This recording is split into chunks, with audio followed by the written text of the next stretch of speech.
At Batavia High School tonight, experts met with parents to give them a lesson in transgender sexuality. Their children will be dealing with that issue next week when a male teacher returns as a female. Reporters were not allowed into that meeting tonight, but Nikki Rudd was in Batavia to speak with parents who did attend that session. What was their reaction?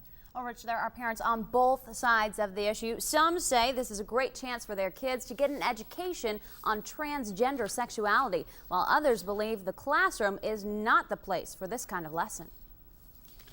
In my opinion, it's wrong.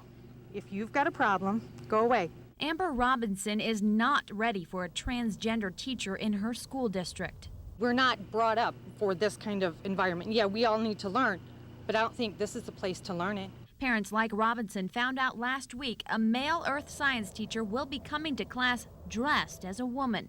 The teacher will also no longer use a male first name. I have to go home and tell a 14-year-old, I'm sorry, but you got to talk to a teacher who's a male in female clothing, and if you don't address her as a she after 2 weeks, it's considered harassment because you should be transitioned by now. Robinson says that's what a transgender expert said at tonight's meeting. The doctor was brought in from Tennessee. Legal experts were also on hand to explain Title VII and the Human Rights Act.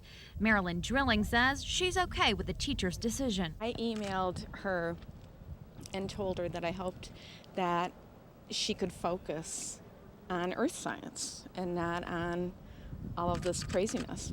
Drilling says the media has blown up the issue. Both her daughters will have the teacher in class. The kids are fine with what's going on.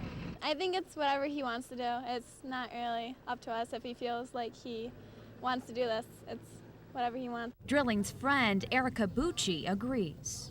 I think that what he changes about himself doesn't matter. It might be a distraction to some kids. Amber Robinson thinks a transgender teacher will be a distraction for her son. My 14-year-old son, who is academically challenged and immature, is not ready for this, and he shouldn't be put in this position. Batavia's superintendent says the teacher is protected under law. He says parents and students need to educate themselves on the medical condition. And Rich, school starts next Tuesday. That's when students will have the first chance to have their questions answered at a meeting. There's also a community-wide meeting set for September 12th. All right, Nikki, thank you. And tonight, News 10 NBC spoke with a transgender male to female living in Rochester. Scott Traver goes by the name Maryland for years. He says he felt like a woman inside. Now he is taking the first step toward a sex change. He wears makeup, paints his toenails, and takes hormones, hoping to eventually live a life like any other woman. He's been married to Sandra for nearly 5 years, and Sandra stands by his decision to be transgender. Marilyn, meanwhile, is outraged at the buzz in Batavia, saying fear comes from ignorance. There is nothing to fear. I am no different than you or my wife or the woman next door. I am no different than any other person out there.